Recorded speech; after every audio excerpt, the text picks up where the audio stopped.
বৃষ্টি ধাৰাবাহিকখনৰ আজি নিশা আহিবলগীয়া এপিছডৰ প্ৰমো বৰ্তমান মুকলি হৈছে আৰু আজিৰ প্ৰমোত আমি দেখিবলৈ পাইছোঁ ধাৰাবাহিকখন হ'বলৈ গৈ আছে খুব বেছি ইণ্টাৰেষ্টিং।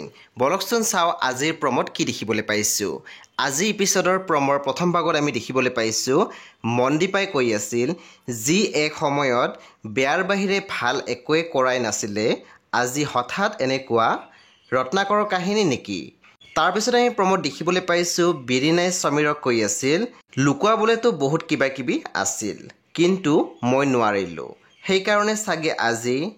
তাৰপিছত আমি প্ৰমোদ দেখিবলৈ পাইছোঁ কিশোৰ, সৌৰভ আৰু বৰ্মা থিয় হৈ আছিলে আৰু তেতিয়া আমি দেখিবলৈ পাইছোঁ বৰ্মাই সৌৰভক কৈ আছিল তই ভাল উকিল বিচাৰ সৌৰভ, তাৰ ট্ৰিটমেণ্টৰ কাৰণে যিমান খৰচ কৰিলোঁ সিমানে জীওক ইয়াৰ কাষলৈ ঘূৰাই আনিবলৈও কৰিম।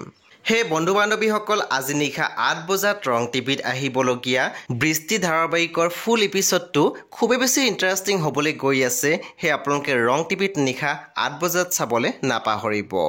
পৰৱৰ্তী খবৰৰ বাবে আপোনালোকে মোৰ চেনেলটো ছাবস্ক্ৰাইব কৰি কাষত থকা বেল আইকনো টিপি দিবলৈ একেবাৰে নাপাহৰিব আৰু লগতে আপোনালোকে মোৰ ভিডিঅ'টো এটা লাইক কৰি দিব।